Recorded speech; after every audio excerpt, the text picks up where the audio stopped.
제가 청년 사역할 때 가장 많이 받았던 질문 중에 하나가 뭐냐면, 목사님 왜 악인들이 잘 되고 악인들이 이렇게 잘 되고 의인들이 고통받아야 합니까? 라는 질문입니다.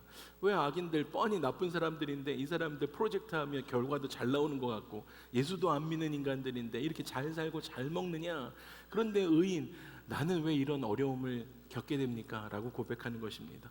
그러면서 자기는 리더도 열심히 하고 그리고 목자도 열심히 섬기고 금요기도 모임 나와가지고 열심히 기도도 하면서 하나님을 섬기는데 리더도 안 하고 목자도 안 하고 기도도 안 하는 저 자매는 벌써 3번째 남자친구가 있다라는 거예요. 그 얼마나 심각한지 몰라요. 여러분, 이게 우리는 이렇게 사실은 피식 웃을 수 있는 일이지만 그네들의 그 시기에는 엄청 진지한 고민입니다. 그런데 사실 여러분, 우리도요, 결혼도 하고 자녀가 있고 사회생활을 하고 있음에도 불구하고 이 질문이 해결이 되지 않으면 여러분의 삶에 어떻게 악인들이 그렇게 잘 되고 왜 의인들이 이렇게 힘든 일들을 겪어야 하는가, 이 질문이 해결이 되지 않으면 여러분, 우리의 믿음은 점점점 어떻게 됩니까? 약해지기 시작합니다. 의심이 드니까요, 약해지기 시작합니다. 그러면서 점점 더 하나님의 사랑에 대한 부분들이 식어져 가기 시작한다라는 거예요. 왜 그렇습니까? 하나님의 말씀이 모순적입니다 라고 생각하기 시작하기 때문입니다. 그런데 여러분, 사실 더 안타까운 건 이런 현실적인 모순을 속 시원하게 이야기해 줄 사람이 없습니다. 심지어 하나님의 의로우심이 작동이나 하는 거야 라고 계속적으로 우리 안에 의심이 들 때도 있습니다. 이런 모순 때문에 고민하던 성경의 인물이 또 있습니다. 우리뿐만이 아니고요. 예레미야 12장에 보니까 이렇게 이야기합니다.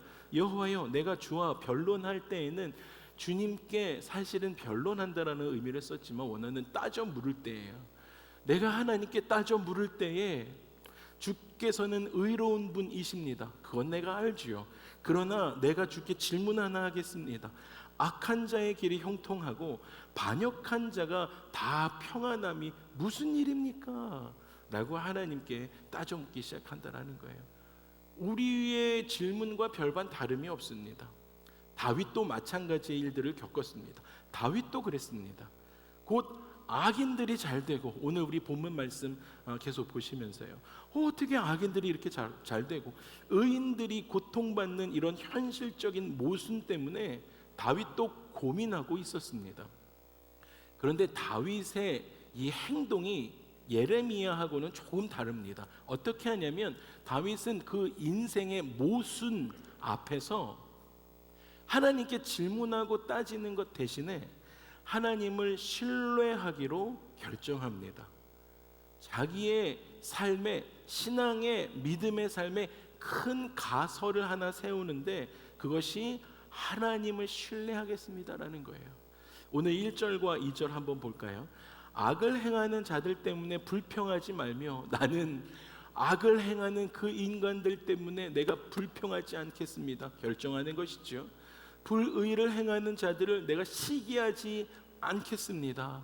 왜냐하면 그들은 풀과 같이 속히 배임을 당할 거고 푸른 채소같이 쇠잔하게 될 것임을 내가 하나님을 신뢰하기 때문입니다 라면서 자기의 믿음의 가설을 이렇게 세우는 거예요.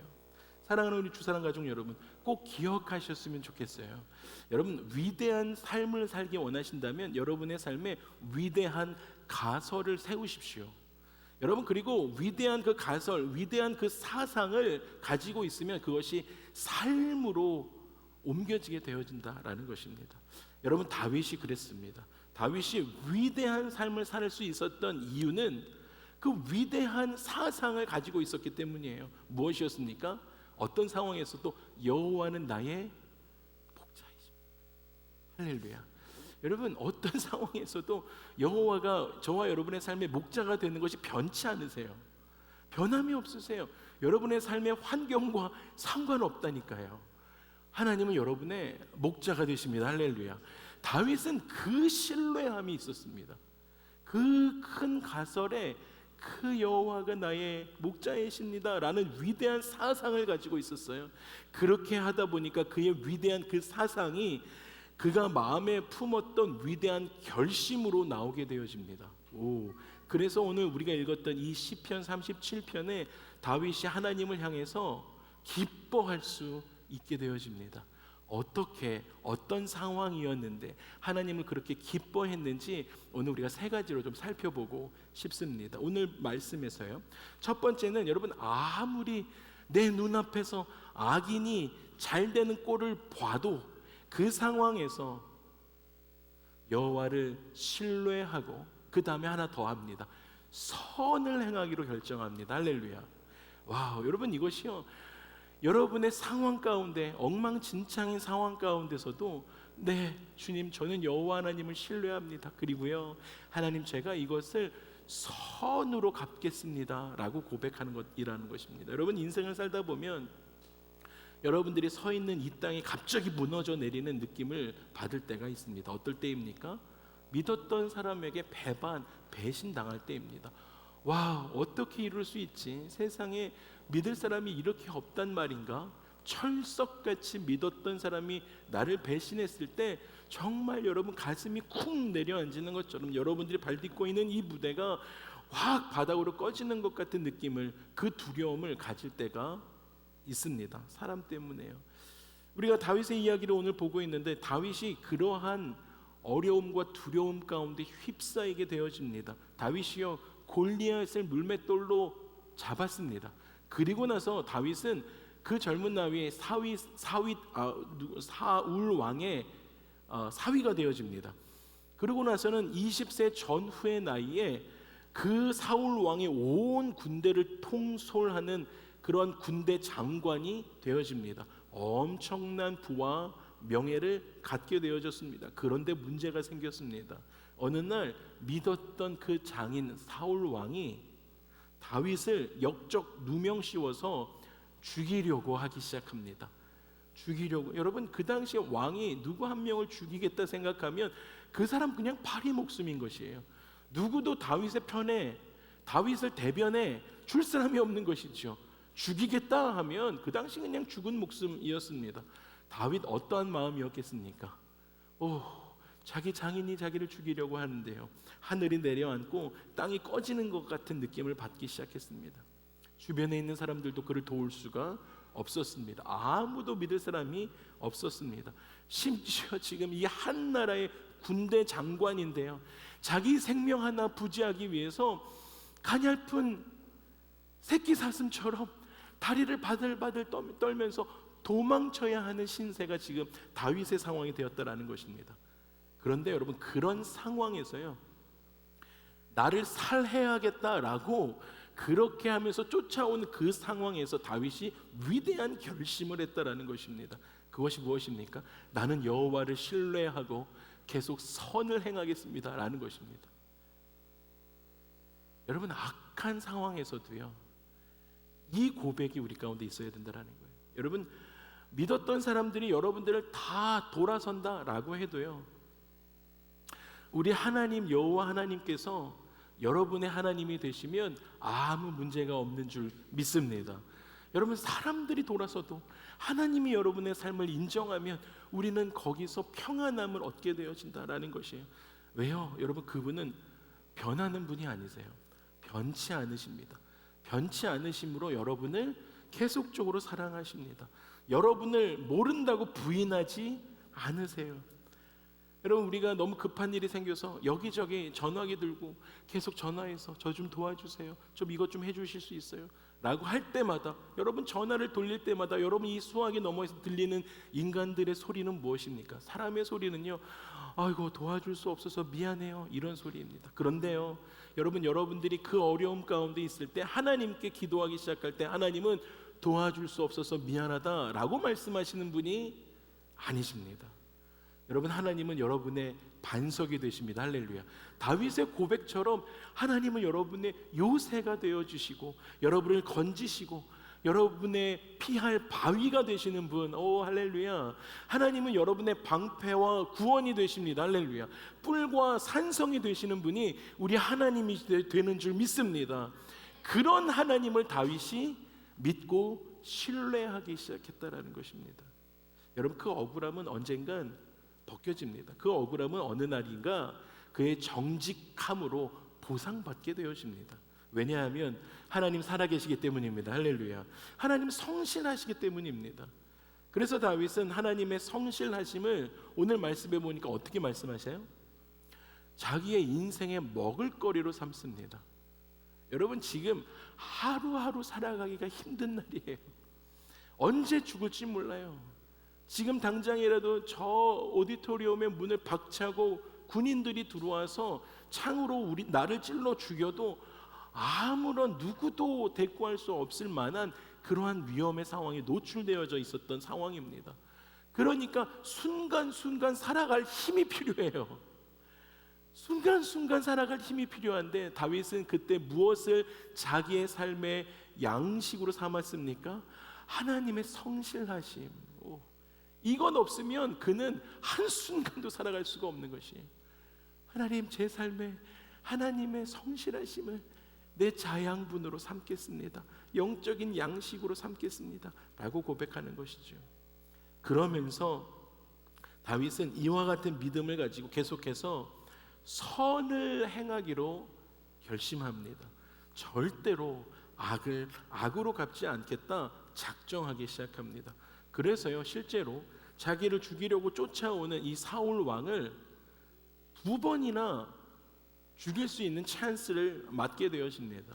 그런데 그 기회를 사용하지 않습니다. 그리고는 하나님 앞에서 자기가 선을 행하기로 결정합니다. 계속 자기를 살해 협박하면서 쫓아오는 사람을 아무도 없는 곳에서 얼마든지 죽일 수 있었는데, 그렇게 죽이고 나면 그러면 자기가 더 이상 살해 협박받고 도망자 신세가 아니어도 됨에도 불구하고 그것이 선을 행하는 것이 아니기 때문에 하나님 앞에서 결정하고 그를 죽이지 않았다라는 것입니다. 감히 자기가 하나님이 세우신 하나님의 종을 내 손으로 어떻게 죽이겠습니까? 원수 갚지 않겠습니다 라고 작정했다라는 거예요. 선을 행하기로. 왜 그럽니까? 아무리 억울해도요, 하나님을 신뢰했기 때문입니다. 하나님께서 행하실 일입니다 라고 생각했기 때문입니다. 그래서 다윗은 그 훗날 하나님의 백성들에게 이렇게 교훈할 수 있었던 것입니다. 함께 한번 이 말씀을 읽어보고 싶은데, 시편 37편 27절에서 28절의 말씀입니다.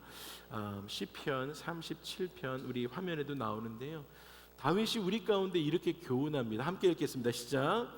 악에서 떠나 선을 행하라. 그리하면 영원히 살리니 여호와께서 정의를 사랑하시고 그의 성도를 버리지 아니하시미로다. 그들은 영원히 보호를 받으나 악인의 자손은 끊어지리로다. 아멘.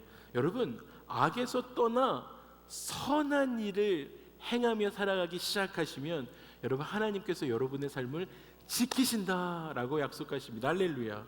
여러분, 그리고 악인들은 하나님께서 해결하시겠다라고 말씀하세요.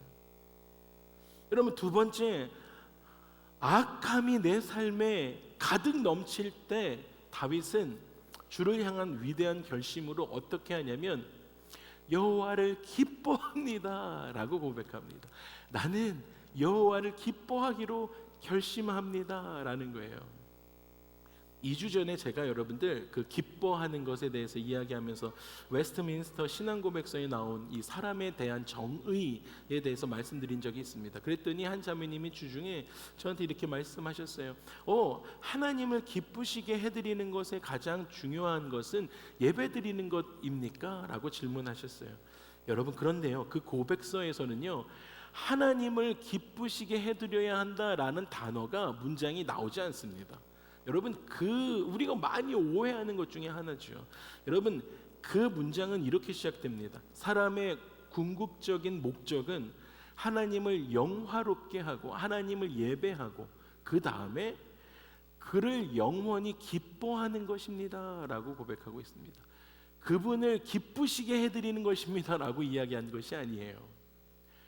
그분을 기뻐하는 것이다라는 거예요. 언제까지? 영원히. 여러분, 기쁘시게 하는 것과 기뻐하는 것은 큰 차이가 있습니다. 여러분의 부모님을 기뻐하는 것과 부모님을 기쁘시게 해드리는 것에 차이가 있는 것이죠. 뭐 이런 생각하실 수 있어요. 그 청소년들이 엄마를 기쁘게 해드릴 수 있는 게 뭐가 있을까? 말을 잘 들어야겠구나. 누구야 밥 먹어? 그러면 네 내려가요. 이렇게 대답하면 엄마가 기뻐하시겠지? 이러하는 것이에요. 내가 공부를 잘하면 엄마가 기뻐하실까? 이렇게 생각하는 거죠. 여러분 그런데요, 이것을 그대로 우리 하나님께 대입하면 이것은 세상 종교가 되는 것입니다. 여러분 세상 종교와 우리 하나님의 사랑은 다른 것입니다. 세상 종교는요, 신을 노엽게 하지 말아야 돼요. 신을 기쁘시게 해드려야 되는 거예요. 그래서 그래야 자신의 안위가 보장받게 되어집니다. 이것이 세상 종교의 구조입니다. 그것 때문에 조공을 바치기도 하는 것이에요. 그것 때문에 선을 행하는 거예요. 선을 계속 정립해 가야 합니다. 그것이 종교 행위인 것이죠. 그런데 여러분 성경은 뭐라고 말씀하십니까? 하나님을 기뻐하는 것이 우리의 힘이 된다라고 말씀하세요. 하나님을 기쁘시게 하라는 것이 아니에요. 하나님을 기뻐하는 것이 여러분의 힘이 된다라고 말씀하고 계십니다. 여러분 하나님은 내가 하나님께 무엇을 해드려야 기뻐하는 분이 아니다라는 것입니다. 이미 하나님께서는 먼저 예수 그리스도를 우리에게 보내시면서 하나님의 사랑을 확증하셨습니다. 우리가 그분께 무엇을 한 게 없어요. 여러분들이 하나님을 향해서 그분을 기쁘게 해드리기 위해서 무엇을 하신 것이 있으십니까? 아무것도 없습니다. 그 사랑의 시작은 하나님으로부터 먼저 우리 가운데 내려왔어요. 그래서 그런 하나님을 사랑하고 하나님께서 이런 일들을 하셨군요. 저는 정말 하나님이 기쁩니다. 하나님을 예배하는 것이 제 힘이 됩니다. 하나님은 정말 최고이십니다. 라고 기뻐하는 거예요, 우리가. 그것이 우리의 목적이 되어진다는 거예요. 하나님의 분위기, 기분을 맞춰드리기 위해서 여러분들이 예배를 드려드리는 그러한 종교 행위가 아니어야 한다라는 것입니다. 여러분, 사람들이 여러분들을 기뻐하는지 안 기뻐하는지 쉽게 알 수 있는 간단한 방법이 있습니다. 사람들이 저쪽에서 얘기를 하고 있어요. 저쪽 테이블에서. 그래서 여러분들이 딱 나타났어요. 그때 그 테이블에 침묵이 진행되어지면 여러분의 사회성을 고민해 보셔야 됩니다. 여러분 근데 사실 이것은 저에게 하는 말이기도 해요. 2주 전에 제가 카페테리아에서 제가 인사드리러 다니잖아요. 두 분 자매님이 너무 말씀을 재밌게 하고 계신 거예요. 그래서 제가 두 분 자매님 인사드리고 싶어서 자매님 안녕하세요, 잘 지내셨죠? 했더니 어떻게 됐겠습니까? 갑자기 조용해지시는 거예요. 그렇게 신나게 이야기하시다가. 그분들을 정말 사랑하고 축복합니다. 그런데 여러분들이 그 테이블에 나타났을 때, 갔을 때 분위기가 더 밝아지고 꼬리에 꼬리를 물면서 말들이 파도를 타기 시작한다라고 하면 그 그룹은 여러분을 기뻐하는 것입니다. 여러분 하나님을 기뻐하는 삶이 그러한 것입니다. 하나님과 함께 동행하기 시작하니까 계속적으로 그 기쁨들이 흘러넘치는 거예요. 그를 신뢰하면서 원수가 아무리 내 삶에서 많은 일들을 한다라고 할지라도 여러분들은 결정하는 거예요. 무엇을? 선을 행하기로 결정하기 시작할 때 우리의 삶에 간증으로 채워지는 삶이 여러분 하나님을 기뻐하는 삶이 되어진다라는 것입니다. 여러분은 하나님을 기뻐하는 삶 사십시오. 다윗이 그랬습니다. 하나님을 신뢰하고 선을 행하니까 다윗의 삶에 어떤 일들이 일어납니까? 기쁨이 넘치기 시작해요. 상황은 그렇지 않은데도요, 입에서 기쁨의 노래가 터져 나오기 시작합니다. 막 어깨춤을 추기 시작하는 거예요. 여러분 그런데요, 악을 행하는 자는 결코 여호와 하나님을 기뻐할 수가 없습니다.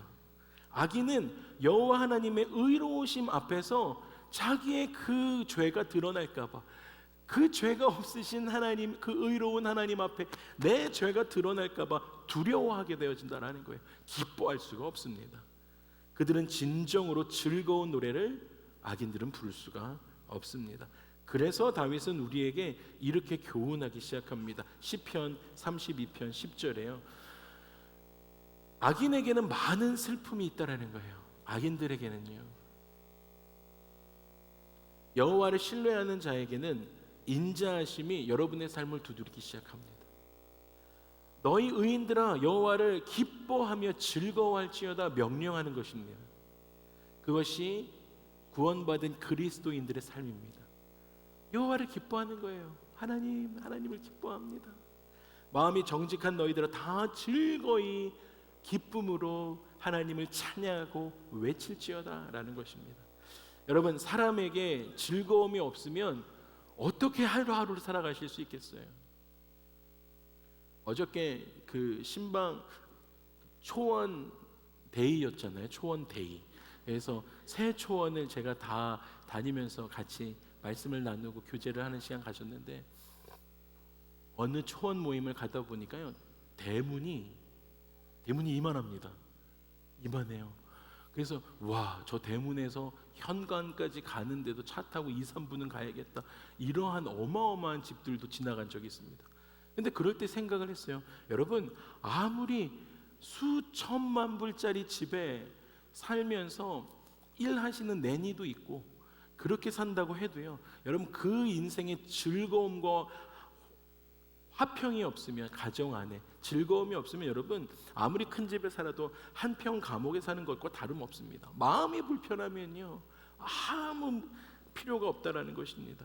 여러분, 즐거워하는 것은요 여러분의 삶에 오기도 합니다. 그런데 그 즐거움은 가기도 합니다. 여러분, 사는 일이 늘 즐거운 것만은 아닙니다. 그런데 다윗이 결심하죠. 어떻게 결심합니까? 나는 여호와를 기뻐하리로다. 할렐루야. 어떤 상황에서도 여호와를 기뻐하는 것이에요. 여러분, 여호와로 인해서 여호와 때문에 내가 기뻐하는 것입니다라고 고백하는 것이 아니라, 여러분 인격적인 만남으로 그를 기뻐하기 시작했다라는 것입니다. 여러분, 하나님을 기뻐하는 것에 대해서도 모세가 또 이렇게 이야기했습니다. 시편 90편 14절에 이렇게 이야기합니다. 아침에 주의 인자하심이, 여러분 아침에 일어날 때마다, 여러분 말씀을 펴서 읽을 때마다 그 하나님의 말씀이 여러분의 삶을 만족하게 하시면서 우리를 일생 동안 즐겁고 기쁘게 하소서. 여러분, 주사랑 성도님들의 기쁨의 근원은 세상에 있지 않습니다. 여러분, 여러분의 기쁨의 근원은 물질적인 부요함에서 오는 것이 아닙니다. 여러분, 주사랑 성도들의 기쁨은 오직 하나님께로부터 오는 줄 믿습니다. 하나님 자신이 우리의 즐거움이 되시는 거예요. 하나님이 너무너무 감사하고 기쁜 거예요. 세 번째, 악인이 여러분의 삶의 상황에 엉망진창을 만들고 악인이 판을 친다라고 할지라도 다윗은 여호와 앞에 잠잠하고 참아 기다리기로 결정합니다. 하나님을 전적으로 의지하며 자기의 삶을, 자기의 앞길을 하나님께 맡긴 사람들은 잘 참고 기다릴 수 있습니다. 여러분, 하나님을 의지하는 신앙과 하나님, 제가 하나님을 의지합니다, 나의 삶을 주님의 손에 맡겨드립니다 라고 고백하는 이 삶과 인내하는 것은 동전의 양면과도 같습니다. 둘 중 하나가 없으면 나머지 하나도 존재할 수가 없습니다. 여러분, 하나님 사랑합니다 라고 고백하시면서 주님, 그러면서 내가 나의 삶을, 또 우리 가정을 주님께 드립니다 라고 고백하는 신앙인의 삶이 되어진다라고 하면 동시에 무엇이 온다고요? 인내가 따라오는 거예요. 기다릴 수 있는 거예요. 하나님의 말씀을 깊이 깨달아 알 때까지 움직이지 않는 거예요. 하나님이 역사하실 때까지 잘 참고 기다립니다. 그런데 여러분, 중요한 건 오늘 말씀에 기다리지 못하는 사람은 불평하기 시작한다라는 것입니다. 어느 날 저와 막내 지아가 홈디포에 갔다가 홈디포 그 카운터 옆에 보면 이렇게 야생화 씨앗들을 쭉 걸어놓고 팔잖아요. 그래서 거기서 예쁜 씨앗들을 좀 몇 개 골랐습니다. 그리고 뒷뜰에 그것을 잘 뿌리고, 그리고 커피가루도 주고, 또 물도 이렇게 계속 때가 될 때마다 물도 주면서 기다렸습니다. 그런데요, 다른 나무들 주면서도, 근데 그 해에 그 땅에 아무런 잡초 하나 안 올라오는 거예요. 근데 그럼에도 불구하고 계속 기다렸어요. 그러면서 다른 나무들 물 줄 때도 그 땅에 다시 물을 주면서 왜 안 나오지? 왜 안 나오지? 하면서 1년을 기다렸습니다. 근데 사실 전 잘 몰랐어요. 1년을 기다렸더니 그 씨앗이 한 해를 거르고 싹이 나더니 정말 아름다운 들꽃들이 만발했습니다. 여러분, 그때 제가 묵상한 것이 있어요. 여러분, 기다리는 것은 게으른 것이 아니구나. 이 씨앗이요, 그 안에서 1년 동안 일하고 있었던 것이에요. 기다림은 얘네들이 그냥 게을러서 일을 안 하고 있는 것이 아니라 보이지 않는 곳에서 자라고 있는 것을 믿으면서 물을 계속 주는 행위가 기다리는 행위예요. 여러분, 하나님을 기다리는 것도 마찬가지입니다. 여러분, 하나님께서는요, 보이지 않는 곳에서 저와 여러분을 위해서 싸우고 계시는 분인 줄 믿습니다. 저와 여러분을 위해서 보이지 않지만 여러분을 위해서 싸우고 계신 하나님을 믿고 그 기다림 가운데 준비하고 기다리는 시간이 그 하나님을 기다리는 시간이 되어진다라는 것입니다. 여러분, 그런데 기다리지 않고 불평하기 시작하는 사람은 마침내 악을 행하게 되어진다. 오늘 성경 말씀이 그렇게 말씀하세요. 7절과 8절에 보니까 뭐라고 말씀하세요? 자기 길이 형통하며 악한 꾀를 이루는 자 때문에 여러분 불평하지 말라는 것입니다. 여러분, 악한 사람들 때문에 불평하지 마십시오. 분을 그치고 노를 버리고 불평하지 마십시오. 오히려 그것이 여러분의 삶에 악을 만들어내기 때문이다라는 것입니다. 여러분, 불평의 열매는 악함입니다. 여러분, 불평하지 마세요. 다윗은 이 말을 한 이유가 있었습니다. 자기의 삶의 경험이 있었기 때문이죠. 다윗이 사울 왕에게 쫓겨다니고 있는 그 시절에 일어났던 일입니다. 아직도 쫓겨다니고 있어요. 그 동네 지주였던 한 명이 라발입니다. 근데 그 라발의 목자들이 광야에서 어려움을 당하고 있을 때 지금 자기와 자기 식솔들도 광야에 있었잖아요. 그러니까 이 라발의 목자들을 다 불러다가 먹이고 입히고 잘 보호해 주게 되어집니다. 그런데 시간이 좀 지나고 다윗이 우리 그 식솔들의 필요를 위해서 나발에게, 돈이 좀 있는 집안이니까 나발에게 자기의 종들을 보냅니다. 그러면서 지난번에 우리가 이렇게 해서 좀 잘 섬겨드린 적이 있는데 지금 우리의 필요가 좀 이런 것들이 있습니다. 나발에게 다윗의 이름으로 그 필요를 채워달라고 부탁을 해라 라고 하고 종들을 보냈습니다. 그랬더니 라발이 어떻게 하냐면 감사하거나 그런 일이 있었군요 라고 하지 않고 종들 앞에서 다윗을 모욕하기 시작합니다. 다윗이 누구냐? 누군데 나에게 이런 일들을 하느냐? 라고 하면서 멸시했습니다. 이에 다윗이 분노했습니다. 참을 수가 없었습니다. 기다릴 수가 없었습니다. 다윗은 곧장 400명의 군사를 이끌고 라발의 집에 쳐들어가서 모두 죽이려는 보복을 준비했습니다. 그런데 이 상황을 들었던 그 나발의 와이프 아비가일이 지혜롭게 떡을 준비하고 포도주를 준비하고 고기를 또 풍성한 예물을 준비해서 다윗에게 갑니다. 그리고는 겸손하게 땅에 엎드리면서 이렇게 이야기합니다. 남편의 어리석음을 용서하소서라고 하면서 사과하고 다윗에게 다윗이여 하나님의 기름 부음 받은 자답게 무고한 피를 손에 묻히지 마십시오라고 권면합니다. 그러고는 다윗은 아비가일의 이 지혜와 믿음을 인정하면서 자기의 분노를 멈추고 하나님의 심판에 그 사람을 맡기면서 참고 기다리기로 결정합니다. 여러분, 그렇게 자기를 멸시하고 조롱했던 사람을 혈기가 나서 내가 그 집안을 몰살시키겠다, 준비해라, 가래차라 라고 해서 그렇게 군대를 이끌고 나가기 시작했는데요, 이걸 다시 칼집에 꼽는 것도 쉽지 않았을 텐데 어떻게 참고 기다릴 수 있었을까라는 거예요. 여러분, 라발의 집에 큰 몰살, 하마터면 자기의 이 불평이 사람들을 다 몰살시키는 악함으로 열매를 맺을 수 있었는데 어떻게 불평하지 않고 하나님의 심판을 참고 기다릴 수 있었을까라는 것입니다. 그 말씀을 시편 37편 9절에 이렇게 고백했던 것입니다. 진실로 악을 행하는 자들은 끊어질 것이나 여호와를 소망하는 자들은 땅을 차지할 것이다 라고 고백합니다. 여러분, 여기서 땅은 하나님의 기업, 하나님의 약속의 유업, 하나님의 평강을 의미합니다. 여러분, 악을 행하는 자들은 끊어집니다. 그런데 소망 중에 인내하는 사람들은 그 약속을 기업으로 받게 되어진다라고 고백할 수 있었던 것입니다. 이것을 자기의 삶으로 체험했던 그였기 때문에 이렇게 이야기할 수 있었습니다. 사랑하는 여러분, 여호와를 소망하는 가운데 기다려야 하는 줄 믿습니다.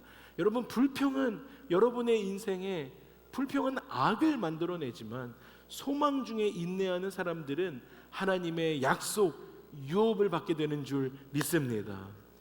여러분, 우리는요 여호와께 소망을 두어야 합니다. 여러분 지금 개인적으로 가지고 있는 문제들이 있으시죠. 그런데요, 그 문제를 해결하실 수 있는 분은 하나님이십니다라고 그 문제를 소망 대신 하나님께 올려드려야 됩니다. 그 소망 중에 기다리셔야 합니다.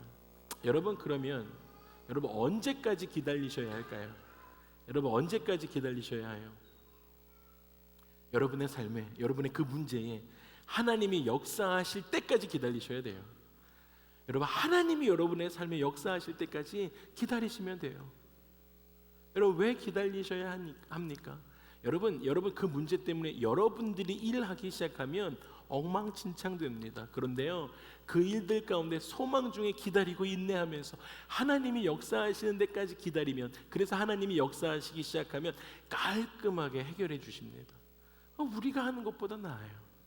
여러분, 우리가 하는 일은 아무리 잘해도 흠이 생기게 마련입니다. 저도 소프트웨어 엔지니어들하고 많이 같이 사역을 했잖아요. 근데 그 친구들이 하는 이야기가 자기가 아무리 코딩 숫자를 잘 짜놔도요, 그거를 결과를 돌리기 시작하면 생각지 못한 곳에서 버그가 생긴다라는 거예요. 여러분들이 하면 아무리 잘했다라고 해도요, 어디선가 흠이 생기게 마련입니다. 그래서 하나님께서 하시도록 기다리는 거예요. 그래서 하나님께서 하시는 일에는 흠잡을 데가 없는 거예요. 하나님이 역사하시면 버그가 없습니다. 그래서 여러분, 우리는 잠잠히 하나님 앞에서 기다려야 한다라는 것이에요. 그런데 기다리지 못하고 그 악한 자들을 여러분들이 고발하고 그 악한 자들을 여러분들이 처결하겠다라고 하면서 여러분의 손에 피를 묻히기 시작하시잖아요. 그러면 그 집안과는 평생 원수지간이 되어집니다. 기다리지 못한 결과입니다. 그런데 하나님께서 해결하시면 여러분, 우리는 원한 맺을 일이 없습니다. 하나님이 하시면 우리는 인간관계에서도 원한 맺을 일이 없게 되어진다라는 것입니다. 그러면 기다려야 한다라고 해서 여러분 그냥 손 놓고 아무것도 하지 않아야 할까요? 기다려야 한다라고 해서 여러분 퍼즈 해야 될까요? 여러분, 그 씨앗들은 그 기다리는 그 1년 동안 아무 일도 하지 않았을까요? 아니에요. 부단히 애썼을 것입니다. 여러분, 그 시간 동안 하나님께서 다윗을 어떻게 하셨냐면 믿음의 선한 싸움을 하게 만드셨어요. 그가 하나님을 신뢰하며 기다리는 동안에 하나님께서는 그의 능력으로 그분만이 하실 수 있는 일을 다윗에게 하셨어요. 그리고 다윗도 그렇게 하기 시작합니다. 다윗을 온 백성들의 존경받을 만한 그 하나님과 레슬링하는 시간들을 통해서 다윗을 모든 백성들의 존경받을 만한 왕이 되게 하셨습니다. 이스라엘 백성들은 조용히 기다리는 것을 강한 신앙으로 여겼어요. 그냥 휙휙 움직이는 것이 아니라 하나님 앞에 기다리는 그 신앙을 강한 신앙으로 여겼다라는 것입니다. 여러분, 홍해 앞에 모세가 섰습니다. 뒤에서 지금 군인들이 쫓아오고 있습니다. 그때 출애굽기 14장에서 이렇게 이야기합니다. 너희는 두려워하지 말고 가만히 서서 여호와께서 오늘 너희를 위하여 행하시는 구원을 보라라고 선포합니다. 이게 지금 사람들에게 설득력이 있는 이야기였겠습니까? 뒤에 정말 수많은 군사들이 병거를 타고 말을 구르며 막 쫓아오고 있는데 거기 앞에서 모세가 그들 가운데 기다리라는 거예요. 어떤 것을요? 여호와께서 오늘 우리에게 보이시는 행하시는 구원을 잠잠히 기다려 보라라고 이야기합니다. 여러분, 그랬더니 여호와께서 너희를 위하여 싸우시리니 너희는 가만히 기다려라 가만히 있을지어다 라고 이야기합니다. 여러분, 아무나 여호와 앞에서 조용히 기다릴 수 있는 것이 아닙니다. 여호와를 신뢰하는 사람만이, 지금 뒤에서 군사들이 우리를 죽이려고 쫓아오지만 이 홍해 앞에 서서 하나님께서 우리를 구원하실 그 행위를 잠잠히 기다려 볼 수 있는 것이 되어진다는 거예요. 여러분, 하나님을 신뢰하시기 바랍니다. 할렐루야. 여러분의 삶에 지금 당장 누군가 여러분들을 잡으려고 쫓아오는데요, 하나님을 신뢰하는 사람들은 그 홍해 앞에서 하나님을 신뢰하며 잠잠하게 기다릴 수 있게 되어집니다. 여러분, 말씀을 마무리하겠습니다. 여러분, 이 다윗의 이 세 가지 결심은 결국엔 하나의 결심입니다. 그 결심들 세 가지가 서로에게 다 맞물려 있기 때문입니다. 악한 자가 잘 되는 것을 보고 마음이 불편하기 시작할 때, 악한 자가 훨씬 더 승진도 빠른 것 같이 보일 때에 하나님께 순종도 안 하는 그러한 사람들이 프로젝트를 내며 그 결과가, 성과가 좋은 것처럼 계속적으로 승승장구하는 것처럼 보일 때, 그 마음이 불편할 때에 다윗은 하나님을 신뢰하며 계속해서 자기는 선을 행하기로 결심했다라는 것입니다. 여러분, 그랬더니요, 하나님을 기뻐할 수 있게 되어지는 것이에요. 여러분, 열매가 좋은 것으로 나타나기 시작합니다. 반응이 좋은 것으로 나타나기 시작해요. 여러분, 여러분의 삶에 기쁨이 넘치기 시작하게 되어진다는 거예요. 여러분, 하나님을 기뻐하기 시작하니까 하나님께 자기의 삶도 맡길 수 있게 되어집니다. 자기의 앞날을 맡긴 다음에는 어떻게 합니까? 소망 중에 잠잠하게 하나님 앞에서 기다릴 수 있어요. 왜요? 하나님을 신뢰하기 시작했기 때문입니다. 이것이 다윗의 신앙이었습니다. 여러분, 이러한 신앙이 여러분의 삶에 한 겹 한 겹, 또 내일 또 한 겹 이렇게 쌓아가면 여러분의 삶에도 영적으로 더욱더 성숙해지는 그러한 날이 될 줄로 믿습니다. 위대한 삶은요, 위대한 사상에서 시작되어지는 것입니다. 위대한 사상은 여러분의 삶의 위대한 결심으로 이어지게 되어집니다. 여러분, 하나님을 신뢰하시고 다윗처럼 주님을 향한 굳은 결심을 가지고 하나님 앞에 나아가시는 그러한 믿음 생활하시는 저와 여러분의 삶이 되기를 주님의 이름으로 축복합니다. 우리 함께 일어나셔서 함께 찬양하실까요?